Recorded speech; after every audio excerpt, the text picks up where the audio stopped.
So very good morning friends. हालांकि मैंने unit number 3 के ऊपर वीडियो नहीं बनानी थी, बट मुझे कुछ मेरे फ्रेंड्स ने मैसेज किया। आप ही के ग्रुप में कुछ मेरे फ्रेंड्स हैं जिन्होंने मैसेज किया कि आप बनाओ video because we are relying on this video only. तो मैं उनके लिए, हालांकि थैंक यू सो मच इतना ज़्यादा आपने सपोर्ट करने के लिए, लाइक करने के लिए वीडियोस को। तो मैं यूनिट नंबर 3 को तो कवर करूंगा, but I am not sure कि मैं 4 कर पाऊँ या नहीं अभी, क्योंकि मुझे कुछ बहुत ही ज़रूरी अर्जेंट काम है जिसके कारण मुझे टाइम नहीं है मेरे पास अभी। बट स्टिल मैं सिर्फ आपके लिए ये चीज़ को, इस यूनिट 3 को कवर कर रहा हूँ ताकि मिनिमम जो है आपकी तैयारी हो जाए। इसके बाद यूनिट 4 में एक भी टॉपिक कर लोगे तो चलेगा, ठीक है। सो चलो स्टार्ट करते हैं। थर्ड यूनिट है स्ट्रैटेजी एनालिसिस एंड चॉइस।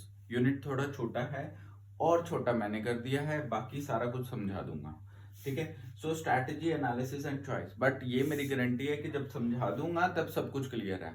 और इसके और ज्यादा डिटेल में नोट्स जो हैं इसको मत फॉलो करना, ठीक है। मैं आपको फोटो सेंड कर दूंगा, उन फोटोज को फॉलो करके आप इसकी तैयारी कर सकते हो। हालांकि इसको भी फॉलो कर सकते हो, बट ज्यादा डिटेल जो है वो मैं समझाने वाला हूँ, लिखा कम है।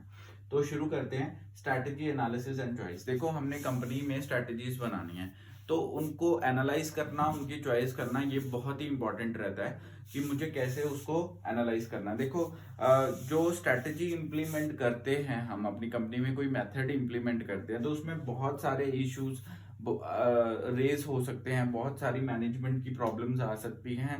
तो इसलिए जो है हमारा स्ट्रैटेजी को एनालाइज करना या चॉइस करना, चॉइस ऑफ स्ट्रैटेजी बहुत ही ज़्यादा इंपॉर्टेंट रोल प्ले करेगी। सेकेंडली, हमारे पास बहुत सारी पॉलिसीज और प्लान्स जो हैं that is related to different function, जैसे प्रोडक्शन के लिए, मार्केटिंग के लिए, एचआर के लिए, है ना। हर एक के लिए हमारे पास अलग अलग जो है स्ट्रैटेजीज रहने वाली हैं। तो हम एक एक करके डिस्कस करेंगे। सबसे पहले इंट्रोडक्शन में तो हमने इतना पार्ट लिख लिया कि क्यों हम लोग स्ट्रैटेजी एनालिसिस एंड चॉइस करते हैं, ताकि करेक्ट डिसीजन ले सकें और अप्रोप्रिएट चॉइस कर सके, ताकि हमारी कंपनी अच्छी स्ट्रैटेजी को इम्प्लीमेंट करे, ताकि मेरी कंपनी ग्रो करे, ऑब्जेक्टिव्स को अचीव कर पाए, ठीक है। तो हर किसी में ऑब्जेक्टिव को तो अचीव करना ही है, हर एक टॉपिक में, हर एक यूनिट में उन्होंने लिखा है। तो अब इंट्रोडक्शन में आते हैं। इंट्रोडक्शन में हमारे पास एक तो यही आएगा जो मैंने आपको बताया।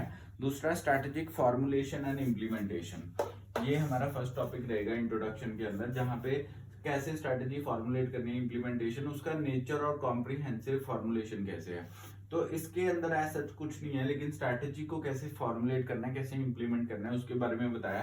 फिर बताया कि नेचर क्या है कॉम्प्रिहेंसिव स्ट्रैटेजी फॉर्मुलेशन की, हमें कैसे करना है ना, कौन से स्टेप्स फॉलो करने हैं। तो स्टेज 1 में हमारे पास इनपुट स्टेज है, जहां पे हमने अपने ऑब्जेक्टिव्स को सेट करना है। स्टेज 2 में मैचिंग स्टेज है। 3 स्टेजेस है, इनपुट स्टेज, मैचिंग स्टेज और थर्ड स्टेज है हमारे पास डिसीजन स्टेज। इनपुट स्टेज में हमने देखो, हम स्ट्रेटेजी को एनालाइज कर रहे हैं, तो उसमें हमने पहले क्या किया, सेटिंग ऑफ ऑब्जेक्टिव्स किया। मतलब इनपुट स्टेज के अंदर पहले क्या किया, सेटिंग ऑफ ऑब्जेक्टिव्स, मुझे अपने ऑब्जेक्टिव्स बताने हैं, क्या है एम मेरा। तो उसके अंदर मैंने करना क्या है, बेसिकली मुझे ऑब्जेक्टिव सेट करने के लिए मुझे पहले इवैल्यूएट क्या करना पड़ेगा, यहाँ पे इन्वायरमेंट को इवैल्यूएट करना पड़ेगा कि मेरा इन्वायरमेंट कैसा है। उसमें मेरे पास इकोनॉमिक इन्वायरमेंट भी आ जाएगा कि फाइनेंशियल पोजीशन कैसी है, प्लस इंडस्ट्री का इन्वायरमेंट कैसा है, इनसाइड जो लोग काम कर रहे हैं वो कैसे हैं, ठीक है। 2 काम करने हैं, एक तो मुझे एनालाइज करना है इन्वायरमेंट को, दूसरा मुझे क्या करना है, अपने क्वांटिटेटिव टारगेट को सेट करना है कि क्या मेरा क्वांटिटेटिव टारगेट है, क्वांटिटी में क्या टारगेट है, इतने बिलियन सेल करनी, क्वांटिटी होगी ना। तो क्वांटिटेटिव क्या टारगेट है। First stage matching stage second है, जिसमें मुझे सबसे पहले क्या करना है, aiming in context with divisional plan. देखो, इसमें क्या है, हर एक डिपार्टमेंट की कंट्रीब्यूशन डिफाइन करनी है कि कौन सा डिपार्टमेंट क्या काम करेगा वो बताए, ठीक है। तो उसमें हम लोग देखेंगे। Second, performance analysis. Performance analysis में हम क्या करेंगे कि क्या गैप देखेंगे कि मैंने प्लान क्या किया है और मेरी डिजायर क्या है, मैंने प्लान क्या किया है और डिजायर्ड परफॉर्मेंस क्या आई है निकल के, तो उसके बीच में गैप को फिल करना है मुझे, ठीक है। तो डिजायर्ड मतलब जो चाहता हूँ, और प्लान मतलब जो सोचा है, तो उसके बीच में जो गैप है उसको मुझे एनालाइज करना है यहाँ पे मैचिंग स्टेज के अंदर। ठीक है, तो फर्स्ट वाले केस में हर एक का डिविजनल प्लान का मतलब है कि हर एक डिपार्टमेंट का प्लान, हर एक डिपार्टमेंट का जो रोल है वो क्या है। ठीक है, रोल का मतलब है मेरा कि कंट्रीब्यूशन क्या है। देन थर्ड स्टेज आएगी इसकी। ठीक है, तो नेचर एंड कॉम्प्रिहेंसिव स्ट्रेटेजी में फॉर्मुलेशन में इनपुट स्टेज पढ़ा, सेकंड स्टेज हमने पढ़ा मैचिंग स्टेज, थर्ड स्टेज हम पढ़ेंगे डिसीजन स्टेज। डिसीजन स्टेज में फाइनली मुझे स्ट्रैटेजी सिलेक्शन करनी है कि कौन सी स्ट्रैटेजी बेस्ट सूटेबल है मेरी कंपनी के लिए, जो मेरी कंपनी को ग्रो कर सकती है, तो वो आ जाएगा डिसीजन स्टेज। ये हमारा पूरा इंट्रोडक्शन कवर हो गया, जहां पे स्ट्रैटेजी फॉर्मुलेशन एंड इम्प्लीमेंटेशन को हमने कवर कर लिया। नेक्स्ट आता है मेरे पास strategic implementation management and operation. देखो यही क्वेश्चन है जो बन रहा है इस यूनिट के अंदर, स्ट्रैटेजिक इम्प्लीमेंटेशन और इम्प्लीमेंटेशन मैनेजमेंट एंड ऑपरेशन। ये एक सही मायने में 10 नंबर का क्वेश्चन बन सकता है, जितने भी मार्क्स का क्वेश्चन होता है, आई थिंक 10 मार्क्स का ही होता है ना। तो कैसे बनता है, देखो स्ट्रैटेजिक, मैंने यहाँ पे ज्यादा डिटेल में नहीं गया, अभी समझाऊंगा ज्यादा डिटेल में। तो strategy implementation management and operation, strategy को इम्प्लीमेंट करने के लिए इम्प्लीमेंटेशन मैनेजमेंट कैसे करूंगा, है ना। इम्प्लीमेंट तो करनी है स्ट्रैटेजी, मेथड को तो लगाना है कंपनी के अंदर ताकि ग्रो करे, लेकिन उसकी मैनेजमेंट और उसके ऑपरेशंस को कैसे देखना है, मैनेज कैसे करना है। तो देखो हमारे पास इसको हमने 4 पार्ट्स में डिवाइड किया है। फर्स्ट पार्ट है फंक्शनल इम्प्लीमेंटेशन। फंक्शनल मतलब यूनिट्स की इम्प्लीमेंटेशन, कौन कौन से फंक्शंस हैं मेरे पास। ठीक है, marketing strategy policies and plan, marketing कैसी है, तो बेसिकली एक तो फंक्शनल इम्प्लीमेंटेशन करनी है, एक मार्केटिंग की स्ट्रैटेजीज को देखना है, एक फाइनेंशियल पॉलिसीज और प्लान्स को बनाना है, और एक हमें ऑपरेशनल इम्प्लीमेंटेशन करनी है। तो ये मेन इम्प्लीमेंटेशन चलेगी मेरी। ठीक है, तो पहले बात करते हैं फंक्शनल इम्प्लीमेंटेशन की। देखो जो फंक्शनल इम्प्लीमेंटेशन है ना, वो पर्टिकुलर फंक्शनल एरिया के ऊपर डिपेंड करता है। ठीक है, मुझे हर एक फंक्शन के लिए पॉलिसीज, प्लान्स और स्ट्रैटेजीज डिफाइन करनी पड़ती हैं, plus low cost efficiency for one of its business in multi business environment. तो मुझे लो कॉस्ट लोगों को देनी है। ठीक है, फंक्शनल यूनिट का मतलब क्या है कि मुझे हर एक यूनिट को हर एक यूनिट के अंदर लो कॉस्ट देनी है। मतलब देखो फंक्शनल यूनिट में क्या आएगा कि ऑपरेशंस क्या है ना, कौन कौन से फंक्शनल एरियाज हैं, जैसे एचआर है, तो उसको भी मैंने मिनिमाइज करना है, कॉस्ट को लो करना है एचआर की, ताकि मेरी ओवरऑल प्रॉफिट जो है वो मैक्सिमम हो सके। ऐसे ही पूरे ही मल्टी बिजनेस एनवायरनमेंट है मेरे पास, बहुत सारे बिजनेसेस हैं, जैसे फाइनेंस है ना, मल्टीपल बिजनेसेस हैं, उसमें मुझे हर एक यूनिट में, हर फंक्शनल एरिया में मुझे कॉस्ट को मिनिमाइज करना मेरा जो काम रहेगा। ठीक है, अब between strategy at different level alignment और कोऑर्डिनेशन। देखो 2 तरह की हमारे पास स्ट्रैटेजीज आती हैं, एक आती है वर्टिकली जो फिट होती है, एक होती है horizontally fit. Vertical fit strategies क्या होती है, जो हायर लेवल स्ट्रैटेजी और लोअर लेवल स्ट्रैटेजी के बीच में होती है, that is called vertical.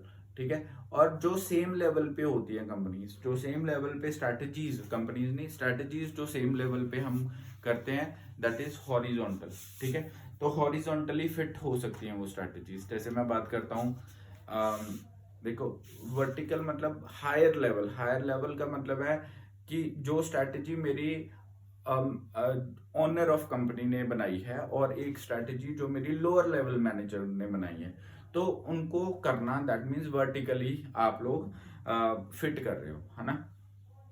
Horizontal fit मतलब दो स्ट्रैटेजीज जो सेम लेवल पे बनाई है। एक manager of let's say Tata एक कंपनी है, टाटा के अलग अलग प्रोडक्ट हैं, तो टाटा का एक सॉल्ट है ना, और टाटा की एक कार्स वाला भी है बिजनेस, तो मल्टी बिजनेस आ गया। उसमें सॉल्ट वाला जो मैनेजर है और जो कार वाला मैनेजर है, वो आपस में कुछ डिसाइड कर रहे हैं, पॉलिसी बना रहे हैं, तो that is horizontal, same level की स्ट्रैटेजीज बन रही हैं।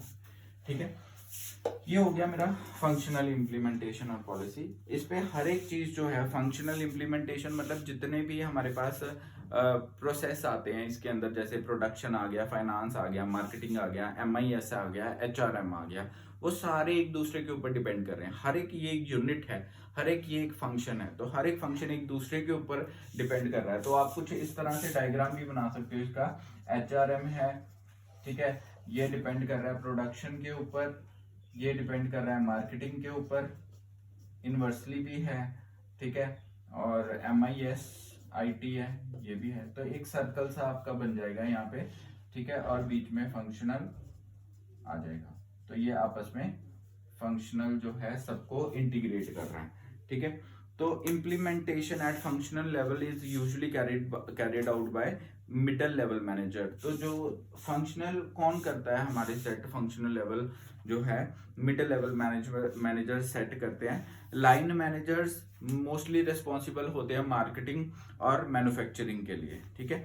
5 मेजर फंक्शनल एरियाज कौन कौन से हैं, यही वाले HRM हो गया, मार्केटिंग हो गया, प्रोडक्शन हो गया, फाइनेंस हो गया, MIS और IT हो गया। तो ये हमारे मेन फंक्शनल जो है प्लान्स या पॉलिसीज रहती हैं। अब नेक्स्ट इसी का पार्ट आता है फंक्शनल का, production policies and plan. Production policies और प्लान को कैसे करते हैं, इसका मतलब होता है कि प्रोडक्शन, देखो दो तरह के मतलब होते हैं। एक होता है production in core. Production in core का मतलब क्या है, मैन्युफैक्चरिंग के रिलेटेड जितने भी डिसीजंस हैं, जैसे प्लांट का साइज हो गया, प्लांट की लोकेशन होगी, कहाँ पे प्लांट लगाना है, कहाँ कितना उसका साइज है, क्या उसका लेआउट है, ये हो गया core, production in core. Production in function का क्या मतलब है, रॉ मटेरियल्स कहाँ से लेना है, वो भी तो प्रोडक्शन ही है ना, प्रोडक्शन के काम में ही आएगा। कोर का मतलब कैसे बनाना है, और फंक्शन का मतलब, प्रोडक्शन इन फंक्शन का मतलब रिसर्च एंड डेवलपमेंट करनी, procurement of raw materials, store करना रॉ मटेरियल्स को, एंड इनपुट्स को डिसाइड करना। बट इसमें कुछ मेजर इश्यूज आ सकते हैं, जैसे जो कंपनी इन्वॉल्व है प्रोडक्शन प्रोसेस के लिए, ठीक है, वो कोई ना कोई प्रॉब्लम क्रिएट कर सकती है। चॉइस ऑफ प्रोडक्शन प्रोसेस, कैसी मेरी चॉइस होगी प्रोडक्शन की, क्या प्रोडक्शन बल्क में करना है, स्मॉल में करना है ना, ये चीज चॉइस करना थोड़ा डिफिकल्ट है। तो ऐसे इश्यूज आ सकते हैं। डिटर्मिनेशन ऑफ प्रोडक्शन कैपेसिटी, कितनी कैपेसिटी में प्रोडक्शन करनी है, क्वालिटी क्या रखनी है, बढ़िया रखनी है, नहीं रखनी है, क्वालिटी मैनेजमेंट उसको बोलेंगे। प्रोक्योरमेंट पॉलिसी, कितना रॉ मटेरियल मुझे इसको स्टोर करना है। Inventory policy, maintenance and integration, inventory कैसे बनानी है, जो भी आपका रॉ मटेरियल आया है उसकी इन्वेंट्री को आप कैसे मैनेज करोगे, ठीक है। अब जो चीज इसमें आता है मेरे पास, involvement in the production process. तो अभी तक हम यही पढ़ रहे हैं, प्रोडक्शन के बारे में ही पढ़ रहे हैं। प्रोडक्शन प्रोसेस क्या होता है, involvement in the production process, इसका मतलब है कि कितना ज्यादा इन्वॉल्व हूं मैं, कितनी ज्यादा कंपनी इन्वॉल्व है प्रोडक्शन प्रोसेस के अंदर, कंपनी कितना प्रोडक्शन करना चाहती है ना। इसमें दो चीजें आएंगी। अब प्रोडक्शन कैसे करना चाहती है वो, क्या पार्ट्स को अलग अलग कंपनी से मंगा के अपना एक चीज तैयार करना चाहती है। जैसे मैं कहता हूँ पीसी असेंबल करवाना है, पीसी असेंबलिंग के लिए आप लोग, आपके कोई कंपनी है, आप क्या करते हो, मदरबोर्ड किसी और से लोगे, रैम किसी और कंपनी की लोगे, एंड आप इंटीग्रेट करोगे और सेल कर दोगे, that is called import assemble. एक मिनट, हाँ, तो that is called import assemble. दूसरा होता है मैन्युफैक्चर करो आप ही सारे पार्ट्स को, ताकि आप ज्यादा प्रॉफिट कमा सको। तो सारे पार्ट्स भी आपने बनाने हैं, इंटीग्रेट भी आपने करना है, सारा काम आप करोगे। चॉइस ऑफ प्रोडक्शन में क्या आएगा, चॉइस ऑफ प्रोडक्शन में आप लोग देखोगे कि साइज क्या है प्लांट का, लोकेशन क्या है प्लांट की, टेक्नोलॉजी क्या यूज कर रहे हो आप लोग, ठीक है, प्रोडक्शन के लिए क्या टेक्नोलॉजी यूज कर रहे हो। अब उसमें मेरे पास अलग अलग टेक्नोलॉजी आएगी, जैसे अलग स्टेजेस आती हैं, जैसे एम्ब्रॉयनिक स्टेज आती है जहाँ पे इनिशियल स्टेज होती है, देन मैच्योरिटी स्टेज होती है जहाँ पे मेरी कंपनी जो है जो मेरी टेक्नोलॉजी है वो अच्छे लेवल के ऊपर स्टैंड कर रही है। उसके बाद में डिक्लाइनिंग, है ना, मुझे अपग्रेड करना पड़ता है। अब जैसे मैं बात करता हूँ पीसी की, बात कर लेता हूँ कंप्यूटर की, तो एक टाइम में जब मेरी इनिशियल स्टेज आई, मैंने एक मदरबोर्ड लिया, ठीक है, देन एक 5 साल बाद वही मदरबोर्ड मेच्योरिटी स्टेज के ऊपर है, मतलब डिमांड और ज़्यादा बढ़ गई है मेरी, स्पीड की और ज़्यादा डिमांड बढ़ गई है, तो मेच्योरिटी स्टेज है मेरी, अब नई चीज़ें मुझे चाहिए और ज़्यादा। तो उसके बाद में क्या होगा, नई चीज़ें लॉन्च हो जाएंगी, तो वो जो मेरा पीसी है, जो मदरबोर्ड है, वो पुराना हो गया, स्पीड कम हो गई उसकी, तो वो अब डिक्लाइनिंग स्टेज में आ जाएगा। ये है चॉइस ऑफ टेक्नोलॉजी, अलग अलग तरह की टेक्नोलॉजी, उसकी स्टेजेस क्या क्या हैं, ठीक है। देन प्रोसेस और जॉब स्पेशलाइजेशन। प्रोसेस और जॉब स्पेशलाइजेशन में मुझे ये देखना पड़ेगा, चॉइस ऑफ प्रोडक्शन की बात कर रहे हैं, इसके अंदर प्रोसेस और जॉब स्पेशलाइजेशन, जो लेबर्स जिसके लिए कैपेबल हैं उनको उसी यूनिट में लगाओ। जैसे कुछ लेबर हैं, मैं आईटी कंपनी की बात करूं, कुछ लेबर हैं कोडिंग में स्ट्रांग है, तो उन्हें कोडिंग वाले यूनिट में डाल दो। कुछ ऐसे लेबर हैं, ऐसे कोडर, ऐसे टेक्नोलॉजी एक्सपर्ट्स हैं जिनको टेस्टिंग अच्छे से आती है, तो उनको टेस्टिंग डिपार्टमेंट में लगा दो, एंड सो ऑन। तो डिवीजन ऑफ लेबर करनी इंपॉर्टेंट है, ये एक इशू रहता है अगर आप अच्छी तरह से नहीं करते प्रोडक्शन डिपार्टमेंट के अंदर। देन मैकेनाइजेशन ऑफ ऑपरेशंस का क्या मतलब है, ऑटोमेटिक टूल्स को यूज करना, मैकेनाइज्ड वे में टूल्स को यूज करना, ताकि लेबर कम से कम यूज हो, उससे आपकी कॉस्ट बचेगी, ठीक है। So plant size, determination of plant size और प्रोडक्शन कैपेसिटी को हम 3 शिफ्ट वर्क में लगा सकते हैं, ताकि मैक्सिमम जो है प्रोडक्शन कैपेसिटी हम अचीव कर सकें, ठीक है। तो 3 शिफ्ट में काम करवाओ बंदों से, ताकि आपकी जो प्रोडक्शन कैपेसिटी है वो इंक्रीज हो सके। और प्लांट साइज और इंस्टॉलेशन जो है आउटपुट के ऊपर भी डिपेंड करेगी, कितनी आपको आउटपुट चाहिए।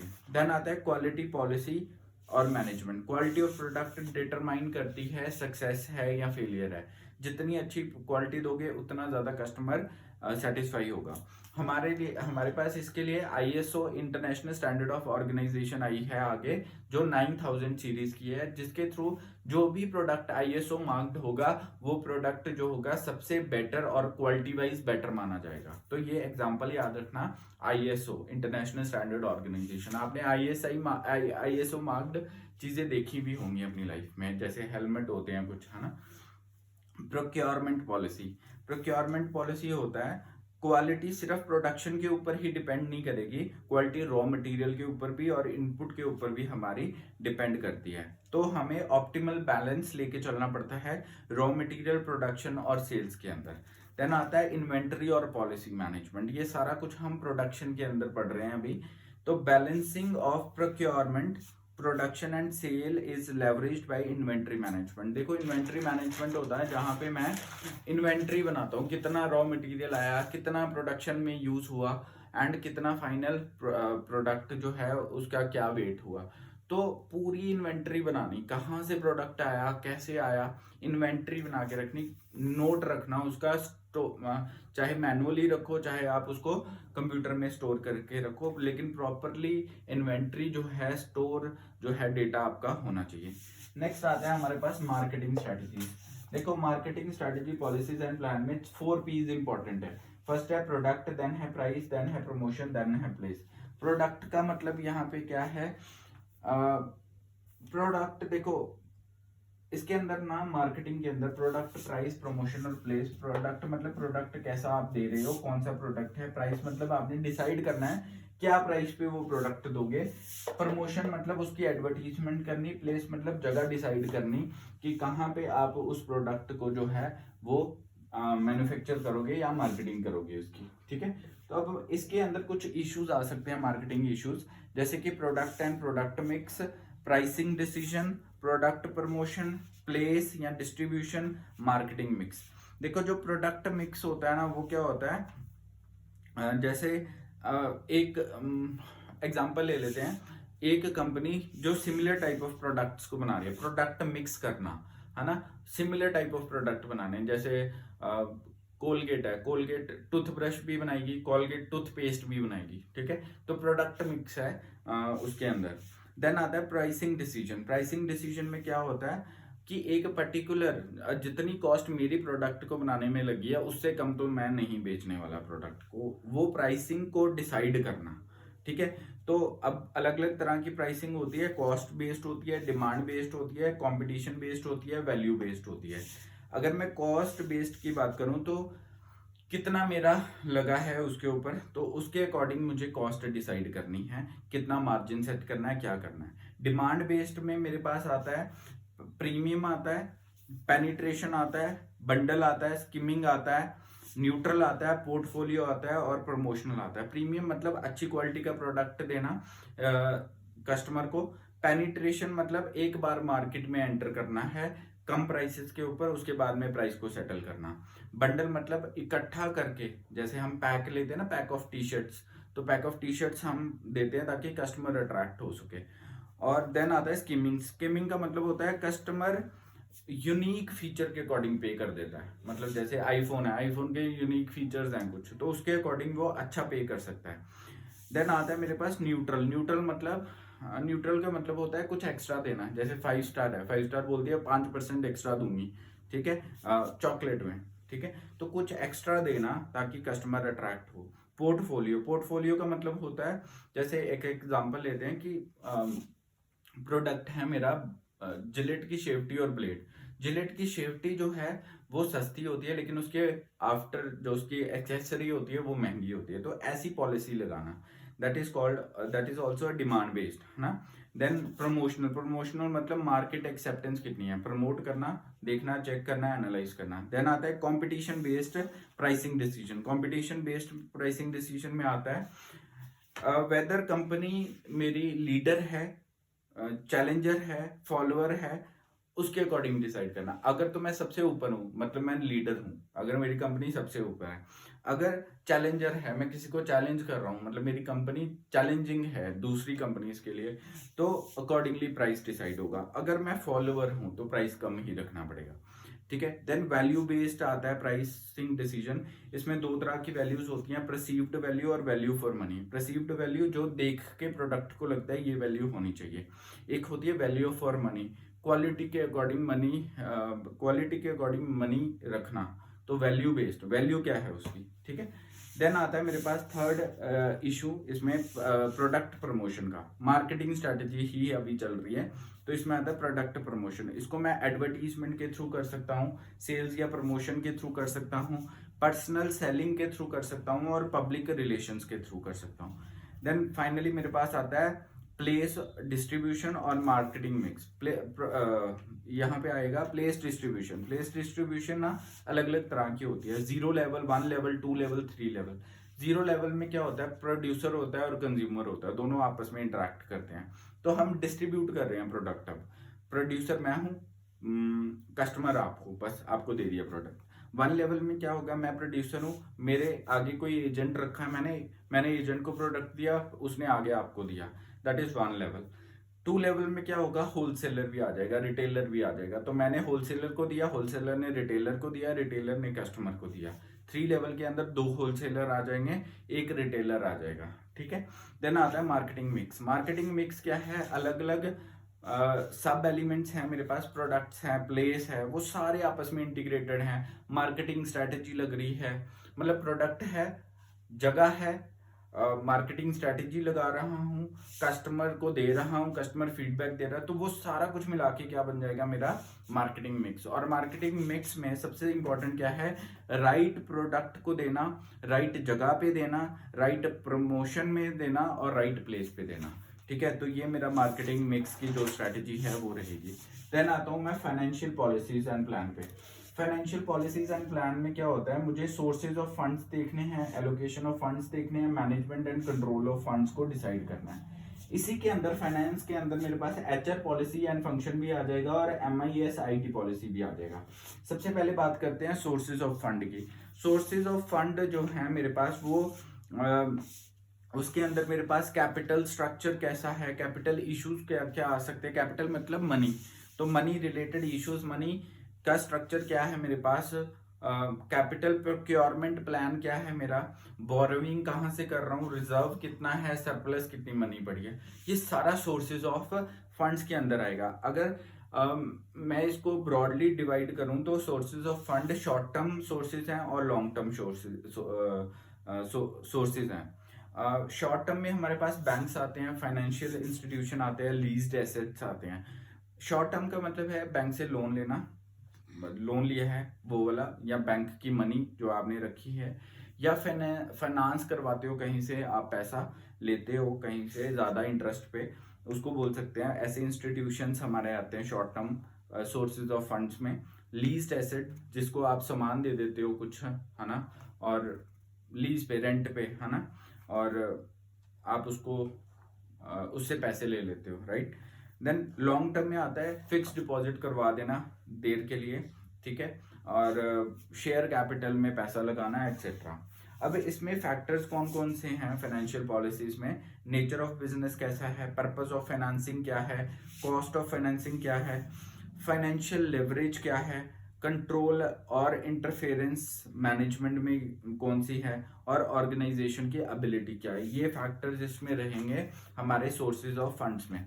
एलोकेशन ऑफ फंड्स जो है मेरा इसी का सेकंड पार्ट है। फर्स्ट है सोर्सेज ऑफ फंड, सेकंड है एलोकेशन ऑफ फंड, और थर्ड है management and control of fund. Allocation of funds को देखने लगे हैं। अब मुझे ये डिसाइड करना है कि दो तरह के एसेट्स होते हैं मेरे, है ना, एलोकेट करना, फंड्स को देना, कि किस कंपनी को कितना फंड, किस डिपार्टमेंट को कितना फंड मुझे एलोकेट करना है। तो मेरे पास, मेरी कंपनी है, मेरे पास फंड्स कहाँ से आएंगे? या तो मैं फिक्स्ड एसेट्स करवा दूं। फिक्स्ड एसेट्स क्या होंगे मेरे? लैंड, बिल्डिंग, है ना, फैक्ट्री, स्ट्रक्चर, मशीन्स, ये सारे मेरे फिक्स्ड एसेट्स हैं।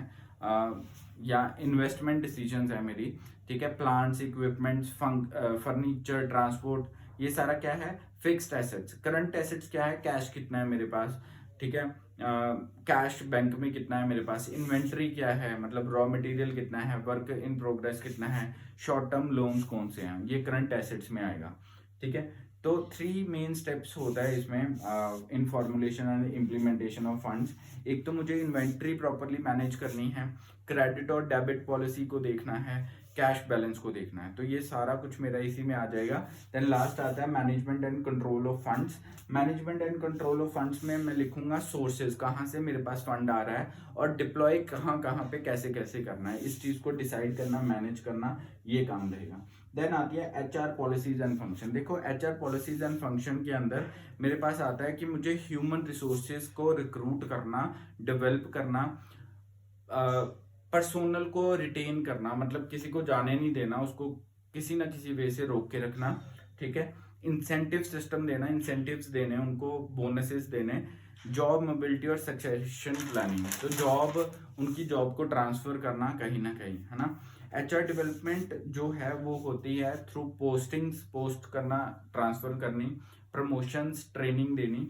ट्रेनिंग में 2 तरह की ट्रेनिंग आएगी, ऑन द जॉब ट्रेनिंग या of the job training. On the job training जो मैं कंपनी के अंदर ही प्रोवाइड करूंगा, ऑफ द जॉब ट्रेनिंग कहीं और भेजना, ताकि कुछ न्यू स्किल्स सीख सके बंदा, ठीक है। रिटेनिंग पर्सोनल का कौन कौन से मेथड्स हैं? कोएरेसिव मेथड है, एम्प्लॉय स्टॉक ओनरशिप प्लान है, package for long term association. Coercive methods कौन से होते हैं? रिटेन करना, रोक के रखना एम्प्लॉय को, या तो बॉन्ड उससे एग्जीक्यूट करवा लो कि 3 साल तू मेरे पास ही काम करेगा, बट ये एक अच्छा मेथड नहीं माना जाता, ठीक है, क्योंकि दोनों एंड से ही प्रॉब्लम रहती है, ठीक है। एम्प्लॉय स्टॉक ओनरशिप प्लान में क्या है? Tax qualified stock buy plan है, तो कुछ ना कुछ उसको, है ना, स्टॉक्स मार्केट में इन्वॉल्व रखना अपने एम्प्लॉय को, ताकि वो छोड़ के ना जाए, ठीक है। टैक्स क्वालिफाइड टैक्स जो है वो कंपनी पे करेगी। तो ऐसे कुछ प्लान्स जो हैं वो दिए जाते हैं एम्प्लॉय को, ठीक है। जैसे मैं चितकारा यूनिवर्सिटी में जॉब करता हूँ, तो वहाँ पे हमारे को इंश्योरेंस प्लान भी है ना, तो कुछ ऐसे प्लान्स दिए जाते हैं जिससे एम्प्लॉय जो है वहाँ पे रिटेन रह सके। तो देन मेरे पास आता है package for long term association, है ना। अब कुछ ऐसे पैकेजेस देने ताकि एक लॉन्ग टर्म एसोसिएट हो सके 2 बंदे आपस में, है ना, मतलब कंपनी और जो एम्प्लॉय है। इंसेंटिव सिस्टम्स को देना, है ना, इंसेंटिव बोनसेस देने कुछ अच्छा काम करने पे। Job mobility and succession planning, जहाँ पे मुझे ट्रांसफर करनी है ना, किसी अच्छी जगह पे ट्रांसफर करनी, ताकि एम्प्लॉय जो है, ट्रांसफर करते रहो तो घूमते रहो तो एम्प्लॉयज भी खुश रहता है, ठीक है, मेरी कंपनी मेरे लिए ये कर रही है है ना। तो सक्सेस जैसे ही उसकी कोई प्रमोशन होती है तो उसकी ट्रांसफर कर देनी किसी अलग जगह पे ऊपर एंड सो ऑन। नेक्स्ट आता है MIS और IT पॉलिसी। देखो MIS क्या है, मैनेजमेंट इंफॉर्मेशन सिस्टम, और IT इंफॉर्मेशन टेक्नोलॉजी। इसमें ना हम MIS सॉफ्टवेयर्स का यूज करते हैं। MIS सॉफ्टवेयर्स जो आपके बेसिकली होते हैं वो एक न्यू इकोनॉमी फंक्शन होते हैं और वो हेल्प करते हैं आपकी प्लानिंग को, स्ट्रैटेजी फॉर्मुलेशन को और इम्प्लीमेंटेशन को। तो मैनेजमेंट इंफॉर्मेशन सिस्टम एक ऐसे सॉफ्टवेयर डिजाइन किए गए हैं ताकि कंपनी के अंदर जो है हर एक फंक्शन को सॉफ्टवेयर से मैनेज किया जा सके, अच्छे वे से IT स्किल्स के साथ मैनेज किया जा सके। Alternative business strategy and functional policies में हमारे पास आएगा डिफरेंट फंक्शंस जो production, marketing, finance, HR and MIS के हैं, वो फ्लेक्सिबल होने चाहिए, अडेप्टेबल होने चाहिए और स्ट्रैटेजी ड्रिवन होने चाहिए। ठीक है। अब integration of functional policies and plan में कुछ इश्यूज रहते हैं, जैसे नीड फॉर इंटरनल कंसिस्टेंसी, अंदरूनी जो है कंसिस्टेंसी, आपस में इंटीग्रेशन प्रॉपर होनी चाहिए, कुछ भेदभाव नहीं होने चाहिए, तो मिलके काम करना चाहिए। Making trade off decision, trade off decision मुझे ट्रेड ऑफ होता है कि मुझे डिसाइड करना, मतलब जैसे दो चीजें हैं मेरे पास, तो दोनों चीजों में मुझे ये डिसाइड करना, एक के साथ कॉम्प्रोमाइज करना, दोनों चीजों में एक के साथ कॉम्प्रोमाइज करना। या तो मैं प्राइस ज्यादा रख लूं या मैं कस्टमर को सेटिस्फाई कर दूं। ठीक है, तो दोनों में से एक चीज को मुझे चूज करना पड़ेगा, that is called trade off. तो मेकिंग ट्रेड ऑफ डिसीजंस लेने, ये भी एक इंटीग्रेशन ऑफ फंक्शनल पॉलिसी के अंदर इशू आता है। ठीक है, ट्रेड ऑफ डिसीजंस को लेना। Timing implementation of policies and plan, तो टाइमिंग के अकॉर्डिंग ही सारे प्लान्स को एग्जीक्यूट करना, पॉलिसीज को बनाना। लास्ट टॉपिक पे आते हैं operational implementation. What is operational implementation? इसमें हमारी 4 चीजें काम करती हैं, प्रोसेस, प्रोडक्टिविटी, पेस और पीपल। प्रोसेस क्या होता है मेरे पास यहाँ पे? Process means ERP means enterprise resource planning. ठीक है। SCM सप्लाई चेन मैनेजमेंट करना। एंटरप्राइज रिसोर्स प्लानिंग में हम रिसोर्सेज को प्लान करते हैं, सप्लाई चेन मैनेजमेंट में हम देखते हैं कि कैसे मेरे जो है सप्लाई आएगी, कैसे मैं प्रोडक्ट बना के आगे कैसे कैसे वो सप्लाई की गई। ठीक है। देन आता है product business process engineering, BPR में क्या होता है? बिजनेस प्रोसेस इंजीनियरिंग में मैं पूरे प्रोसेस को दोबारा से रीस्ट्रक्चर करता हूँ और प्रॉपर वे से उसको री इंजीनियरिंग करता हूँ। री इंजीनियरिंग मतलब प्रॉपर रीस्ट्रक्चर करना, प्रॉपर अच्छे वे में उसको स्ट्रक्चर करना। सेकेंड आता है प्रोसेस के बाद आता है productivity means operational productivity, effectiveness चाहिए ऑफ वेरियस फंक्शन, जितने भी फंक्शन हैं वो प्रॉपरली जो है ऑपरेशनल इफेक्टिवनेस वे में काम करने चाहिए। देन आता है पेस का मतलब है ऑन टाइम हर एक चीज चाहिए। हम बोलते हैं ना आपकी पेस क्या है, पेस मीन्स आपका टाइमिंग क्या है, तो टाइमिंग पे सारे काम करने वो जरूरी है। ठीक है। लास्ट आता है मेरे पास पीपल। ठीक है, तो पीपल, ये जो प्रोसेस, प्रोडक्टिविटी, पेस और पीपल है, ये आपस में जो है एक दूसरे के साथ मिलके ऑपरेशनल इम्प्लीमेंटेशन को अचीव करेंगे। So that's all about unit number 3। Thank you so much for watching. इसके नोट्स मैं आपको प्रोवाइड करूंगा, तो आप उन नोट्स को रेफर करते हुए मेरी वीडियो देखना, डेफिनेटली आपको समझ में आएगा और इसको रिपीटेड मोड में देखते रहो। अब तो लास्ट डे है आज, कल एग्जाम है, तो स्टडी करो। Thank you.